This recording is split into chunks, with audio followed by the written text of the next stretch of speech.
अस्सलाम वालेकुम मोअज़्ज़िज़ तलबा व तालिबात। मेरा नाम सैयद कमर अब्बास है। मोअज़्ज़िज़ तलबा व तालिबात, आज हम फ़ोटोसिंथेसिस के मैकेनिज़्म के बारे में पढ़ेंगे। तो आइए चलते हैं ग्लास बोर्ड की जानिब। आज हम पढ़ेंगे फ़ोटोसिंथेसिस का मैकेनिज़्म। इससे गुज़िश्ता लेक्चर में हमने फ़ोटोसिंथेसिस की तारीफ़ भी पढ़ी थी और फ़ोटोसिंथेसिस की एक सादा मसावात भी बनाई थी। और ये भी जाना था कि फोटोसिंथेसिस के लिए जो मॉलिक्यूल्स चाहिए वो पौधा किस तरह से अपने जिस्म के अंदर लेकर आता है। आज हम फोटोसिंथेसिस का मैकेनिज्म पढ़ने वाले हैं। तो फोटोसिंथेसिस जो कि एक ऐसा अमल है जिसके दौरान पौधे अपनी खुराक तैयार करते हैं। पौधों के अलावा फोटोसिंथेटिक बैक्टीरिया और एल्गी भी ये अमल सरअंजाम देते हैं। तो इस अमल के दौरान पौधे के जिस्म में खुराक तैयार होती है और वो खुराक ग्लूकोज की शक्ल में तैयार होती है। तो ये जो फोटोसिंथेसिस का अमल है ये दो मरहलों पर मुश्तमिल होता है। तो आइए जानते हैं कि वो कौन कौन से दो मरहले हैं जिन पर फोटोसिंथेसिस का अमल मुश्तमिल होता है। तो फोटोसिंथेसिस का जो अमल है ये दो मरहलों पर मुश्तमिल होता है।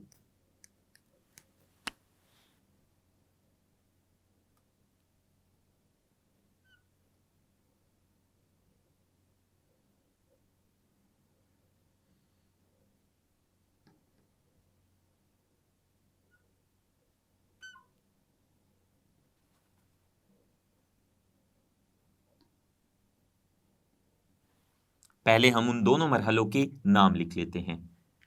पहले मरहले का नाम है लाइट रिएक्शन।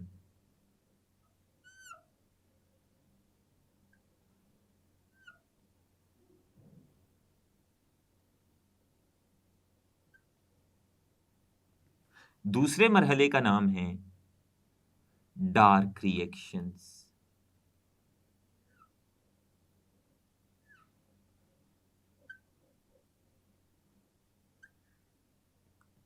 तो फोटोसिंथेसिस इन दो मरहलों पर मुश्तमिल होता है।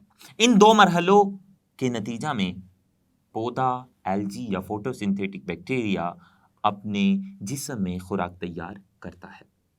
तो जो पहला मरहला है फोटोसिंथेसिस का जिसको लाइट रिएक्शन कहते हैं, इसे लाइट रिएक्शन इसलिए कहते हैं, लाइट का मतलब होता है रोशनी। ये जो पहला मरहला है फोटोसिंथेसिस का ये हमेशा रोशनी की मौजूदगी में वकूअ पज़ीर होता है।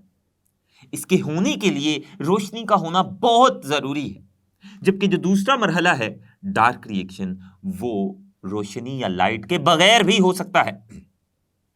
दूसरे मरहले के होने के लिए रोशनी जरूरी नहीं है, इसलिए दूसरे मरहले को डार्क रिएक्शन कहते हैं क्योंकि फोटोसिंथेसिस का दूसरा मरहला उसको होने के लिए रोशनी की जरूरत नहीं होती, उसमें रोशनी इस्तेमाल नहीं होती। लेकिन पहले मरहले में चूंकि रोशनी इस्तेमाल होती है, पहला मरहला रोशनी के बगैर नहीं हो सकता, इसलिए उसे लाइट रिएक्शन कहते हैं।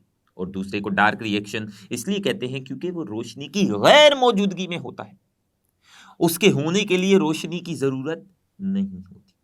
तो सबसे पहले हम लाइट रिएक्शन के बारे में जानते हैं। लाइट रिएक्शन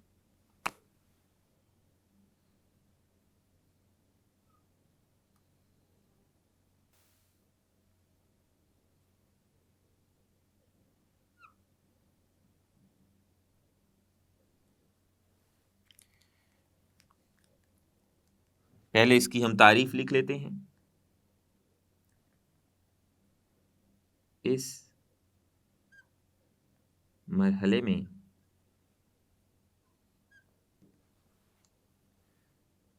रोशनी, रोशनी यानी लाइट, लाइट को उर्दू में रोशनी कहते हैं। इस मरहले में रोशनी इस्तेमाल होती है, आमतौर पर सूरज की रोशनी इस्तेमाल होती है फोटोसिंथेसिस के पहले मरहले में। जब तक सूरज की रोशनी नहीं होगी फोटोसिंथेसिस का पहला मरहला नहीं होगा, और जब तक फोटोसिंथेसिस का पहला मरहला नहीं होगा तब तक दूसरा मरहला भी नहीं होगा, यानी फोटोसिंथेसिस होगी ही नहीं। तो इस मरहले में रोशनी इस्तेमाल होती है, इसलिए इस मरहले को लाइट रिएक्शन कहते हैं। अब इस मरहले के दौरान, फोटोसिंथेसिस के पहले मरहले के दौरान पौधे में दो अहम हाई एनर्जी मॉलिक्यूल्स बनते हैं जिनमें एनर्जी बहुत ज्यादा होती है। तो वो दो मॉलिक्यूल्स जो लाइट रिएक्शन के दौरान बनते हैं वो एटीपी और NADPH हैं।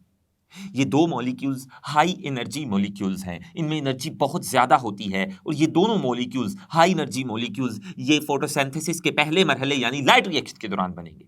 तो इस मरहले के दौरान पौधे में या एल्गी में जो जानदार भी फोटोसिंथेसिस करते हैं उनमें इस मरहले के दौरान पौधे में हाई एनर्जी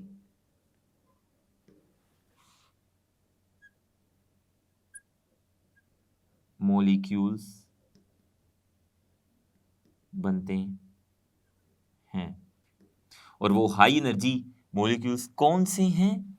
उनमें से एक है एटीपी और दूसरा है NADPH। ये दोनों हाई एनर्जी मॉलिक्यूल्स हैं, इनमें एनर्जी बहुत ज़्यादा होती है और ये लाइट रिएक्शन के दौरान बनते हैं। तो लाइट रिएक्शन के दौरान कौन से मॉलिक्यूल्स बनते हैं ये हमने जाना। मैंने आपको कहीं ये नहीं बताया कि लाइट रिएक्शन के दौरान खुराक बनती है। हालांकि फोटोसिंथेसिस का जो असल मकसद है ये अमल बराहे रास्त खुराक बनाने के लिए पौधे करते हैं, लेकिन फोटोसिंथेसिस का जो पहला मरहला है उसमें तो खुराक कहीं भी नहीं बनी। फोटोसिंथेसिस के पहले मरहले के दौरान एटीपी और NADPH बना, मतलब पहले मरहले के दौरान खुराक नहीं बनती। पौधा फोटोसिंथेसिस के पहले मरहले के दौरान सिर्फ एटीपी और NADPH बनाता है जो कि हाई एनर्जी मॉलिक्यूल्स हैं जिनमें एनर्जी बहुत ज्यादा होती है। और ये जो फोटोसिंथेसिस का पहला मरहला है ये क्लोरोप्लास्ट की थाइलाकोइड मेम्ब्रेन्स पर हो रहा होता है। आपने बाब नंबर 4 में क्लोरोप्लास्ट की मुकम्मल साख्त पढ़ी थी। मैं दोबारा यहां पर क्लोरोप्लास्ट की अगर साख्त बनाऊं तो वो कुछ इस तरह से होगी। क्लोरोप्लास्ट पौधे के सेल के अंदर पाया जाने वाला एक ऑर्गेनेली है और यही वो जगह है जहां पर फोटोसिंथेसिस हो रही होती है। तो फोटोसिंथेसिस के जो मकामात हैं उन्हीं को क्लोरोप्लास्ट कहते हैं। तो ये मैंने आपके सामने क्लोरोप्लास्ट बनाया है और हमने बाब नंबर 4 में पढ़ा था कि क्लोरोप्लास्ट के इर्द गिर्द दो मेम्ब्रेन्स होती हैं। क्लोरोप्लास्ट दो मेम्ब्रेन्स में लिपटा हुआ होता है और हमने ये भी पढ़ा था कि क्लोरोप्लास्ट के अंदर छोटी छोटी थैलीनुमा साख्तें होती हैं और उन छोटी छोटी थैलीनुमा साख्तों का ढेर बना होता है क्लोरोप्लास्ट के अंदर।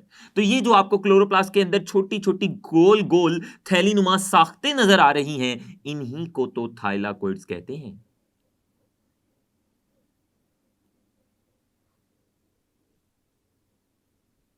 थाइलाकोइड्स,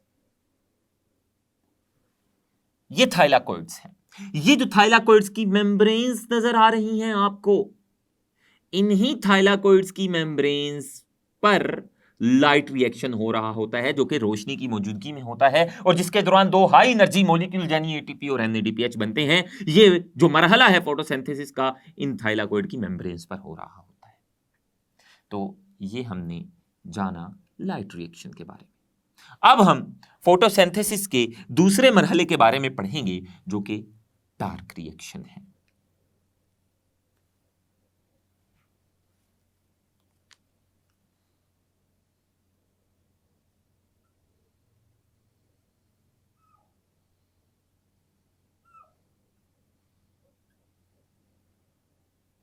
डार्क रिएक्शन, जैसा कि मैंने आपको कुछ देर पहले बताया, ये फोटोसिंथेसिस का दूसरा मरहला है और आखिरी मरहला है और इसी के दौरान, इसी मरहले के दौरान पौधे अपनी खुराक बनाते हैं। फोटोसिंथेसिस के पहले मरहले के दौरान खुराक नहीं बनती। फोटोसिंथेसिस का जो असल मकसद था फोटोसिंथेसिस करने का वो खुराक बनाना था। पहले मरहले के दौरान खुराक नहीं बनती। फोटोसिंथेसिस के दूसरे मरहले के दौरान, जिसको डार्क रिएक्शन कहते हैं, उसके दौरान खुराक बनती है।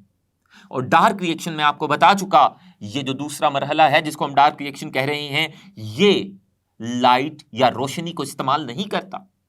इसके होने के लिए रोशनी जरूरी नहीं होती, लाइट जरूरी नहीं होती, इसलिए इसको डार्क रिएक्शन कहते हैं।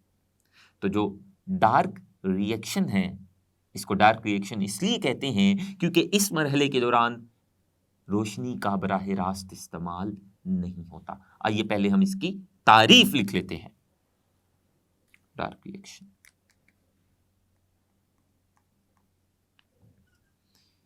इस मरहले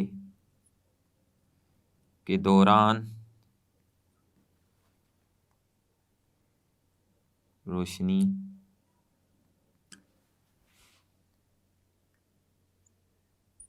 बराह रास्त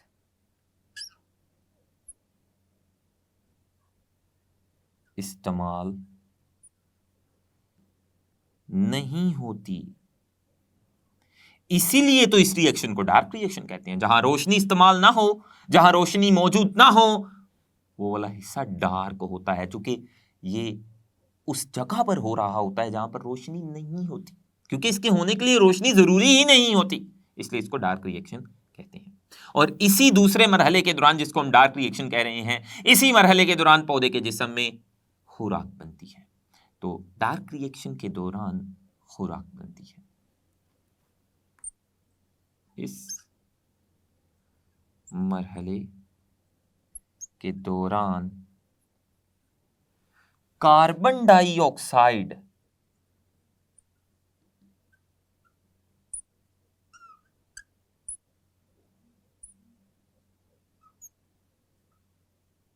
की रिडक्शन से खुराक, और खुराक किस शक्ल में बनती है पौधे के जिस्म में? ग्लूकोज की शक्ल में। खुराक यानी ग्लूकोज बनती है।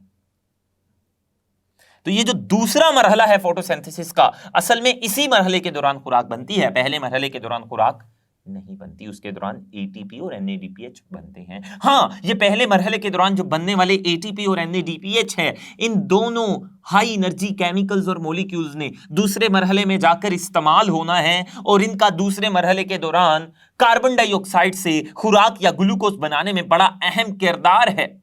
अगर एनएडीपीएच और एटीपी नहीं बनेंगे तो दूसरे मरहले के दौरान खुराक भी नहीं बनेगी। तो इसलिए पहले मरहले के दौरान एटीपी और एनएडीपीएच का बनना भी बहुत जरूरी है, कि क्योंकि इन्होंने ही दूसरे मरहले में जाकर कार्बन डाइऑक्साइड की रिडक्शन से खुराक बनानी है। और रिडक्शन का मतलब हम गुज़िश्ता लेक्चर्स में पढ़ चुके हैं। हमने पढ़ा था रिडक्शन का मतलब है किसी भी मॉलिक्यूल में इलेक्ट्रॉन या हाइड्रोजन का दाखिल हो जाना रिडक्शन कहलाता है। और ऑक्सीडेशन के बारे में हमने पढ़ा था। ऑक्सीडेशन कहते हैं किसी भी मॉलिक्यूल से इलेक्ट्रॉन या हाइड्रोजन का निकल जाना। तो जब कार्बन डाइऑक्साइड की दूसरे मरहले के दौरान रिडक्शन होती है, यानी उसमें इलेक्ट्रॉन्स और हाइड्रोजन आकर दाखिल होते हैं, तो उस कार्बन डाइऑक्साइड से ग्लूकोज या खुराक बन जाती है। और इस मरहले के दौरान, पहले मरहले के दौरान बनने वाले एटीपी और एनएडीपीएच मॉलिक्यूल्स इस्तेमाल होते हैं, लेकिन इस मरहले के दौरान रोशनी इस्तेमाल नहीं होती, इसलिए इसको डार्क रिएक्शन कहते हैं। तो आइए हम ये जो फोटोसिंथेसिस का मैकेनिज्म पढ़ रहे थे, हम इसकी अगर खुलासा एक डायग्राम के जरिए करें तो वो कुछ यूं होगा।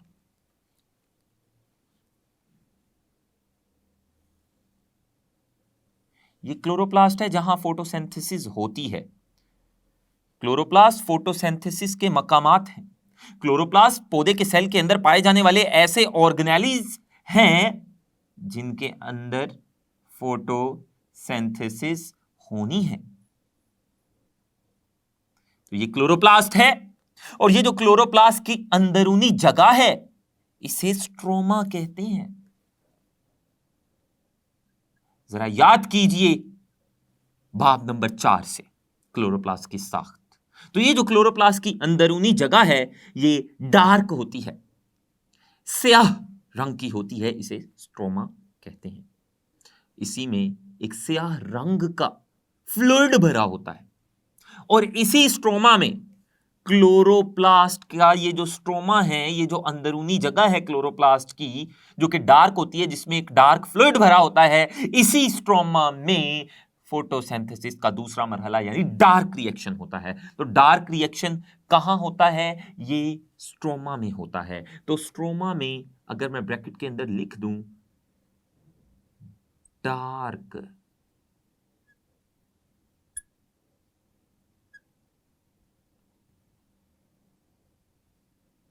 रिएक्शन होता है। तो स्ट्रोमा में डार्क रिएक्शन यानी जो खुराक बन रही होती है ग्लूकोज की शक्ल में कार्बन डाइऑक्साइड के रिडक्शन से, वो इसी स्ट्रोमा में बन रही होती है। और इसी स्ट्रोमा में गोल गोल थैलियां पड़ी होती हैं जिनको थाइलाकोइड्स कहते हैं। थाइलाकोइड्स, इन्हीं थाइलाकोइड्स की मेम्ब्रेन्स में लाइट रिएक्शन हो रहा होता है, जैसा कि मैंने आपको बताया। तो ये जो थाइलाकोइड हैं, अगर एक थाइलाकोइड को मैं बड़ा करके बनाऊं वो कुछ इस तरह से होगी। ये एक थाइलाकोइड मैंने क्लोरोप्लास्ट के अंदर बड़ी करके बनाई है। इसी थाइलाकोइड की मेम्ब्रेन में लाइट रिएक्शन होगा, यहां पर लाइट रिएक्शन होगा, लाइट रिएक्शन यहां पर होगा थाइलाकोइड की मेम्ब्रेन। और इस लाइट रिएक्शन से दो केमिकल्स, दो हाई एनर्जी मॉलिक्यूल्स बनते हैं। वो कौन से थे? हमने अभी पढ़ा था, एटीपी और NADPH। एक तो एटीपी बनेगा लाइट रिएक्शन से और दूसरा NADPH बनेगा।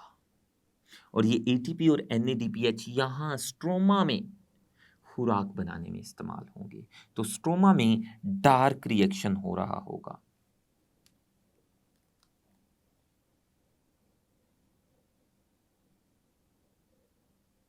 ये स्ट्रोमा में डार्क रिएक्शन हो रहा है, डार्क रिएक्शन स्ट्रोमा में होता है। और ये लाइट रिएक्शन के दौरान बनने वाले एटीपी और NADPH डार्क रिएक्शन के दौरान इस्तेमाल होते हैं। और इसी डार्क रिएक्शन के दौरान ग्लूकोज यानी खुराक बनती है। और वो खुराक जो डार्क रिएक्शन के दौरान बनती है वो किससे बनती है? कार्बन डाइऑक्साइड की रिडक्शन से बनती है। जबकि लाइट रिएक्शन में पानी इस्तेमाल होता है और लाइट रिएक्शन रोशनी की मौजूदगी में होता है। लाइट रिएक्शन के दौरान पानी इस्तेमाल होता है और इस रिएक्शन के दौरान एटीपी और NADPH बनने के साथ साथ ऑक्सीजन गैस भी बनती है जिसको पौधा बाहर खारिज कर देता है। तो ये हमने लाइट रिएक्शन और डार्क रिएक्शन का खुलासा डायग्राम की शक्ल में किया। ये जो NADPH है ये बनता है NADP से। NADP क्या है? वो एक NAD की किस्म है। NAD क्या है? NAD एक कोएंजाइम है। तो आइए NAD और NADP के बारे में जानने की कोशिश करते हैं। सबसे पहले हम जानेंगे NADP के बारे में। ये जो NADP है ये भी एक कोएंजाइम है, जबकि NAD ये भी एक कोएंजाइम है। कोएंजाइम क्या होता है? ये हमने बाब नंबर 6 में एंजाइम वाले बाब में पढ़ा था। NAD इसका पूरा नाम है निकोटिन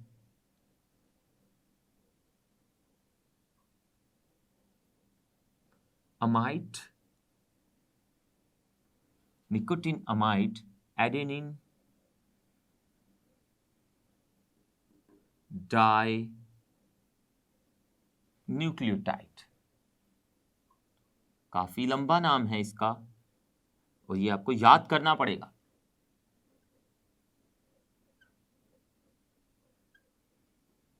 NAD जो कि कोएंजाइम है उसका पूरा नाम nicotine amide adenine dinucleotide है। ये कोएंजाइम है और इस का काम हाइड्रोजन को और इलेक्ट्रॉन को वसूल करके रिड्यूस्ड हो जाना है। जब NAD हाइड्रोजन और इलेक्ट्रॉन को वसूल करता है, हासिल कर लेता है, तो हाइड्रोजन और इलेक्ट्रॉन को वसूल हासिल करने के बाद, लेने के बाद, ये NADH में रिड्यूस हो जाता है। किसी मॉलिक्यूल का हाइड्रोजन या इलेक्ट्रॉन ले लेना रिडक्शन कहलाता है, और वो वाला मॉलिक्यूल जो हाइड्रोजन या इलेक्ट्रॉन ले रहा होता है वो रिड्यूस्ड हो रहा होता है।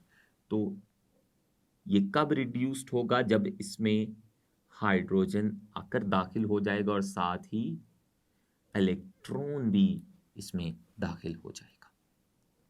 NADP ये NAD की ही एक किस्म है, लेकिन इस किस्म में आपको एक फास्फेट भी साथ जुड़ा हुआ नजर आ रहा है।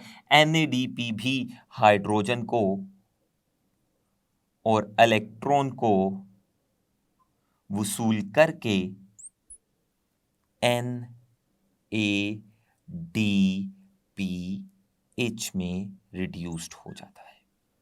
आज हमने फोटोसिंथेसिस के मैकेनिज्म पर रोशनी डाली और ये जाना कि फोटोसिंथेसिस का जो अमल है वो 2 मरहलों पर मुश्तमिल होता है, लाइट रिएक्शन और डार्क रिएक्शन। हमने ये भी जाना कि लाइट रिएक्शन के दौरान पौधे में क्या बनता है और डार्क रिएक्शन के दौरान पौधे में क्या बनता है, और ये दोनों रिएक्शंस क्लोरोप्लास्ट के किन हिस्सों में वकूपजीर होते हैं। इंशाल्लाह आने वाले लेक्चर्स में इन दोनों रिएक्शंस की मज़ीद तफसील पढ़ेंगे। तब तक के लिए अल्लाह हाफिज़।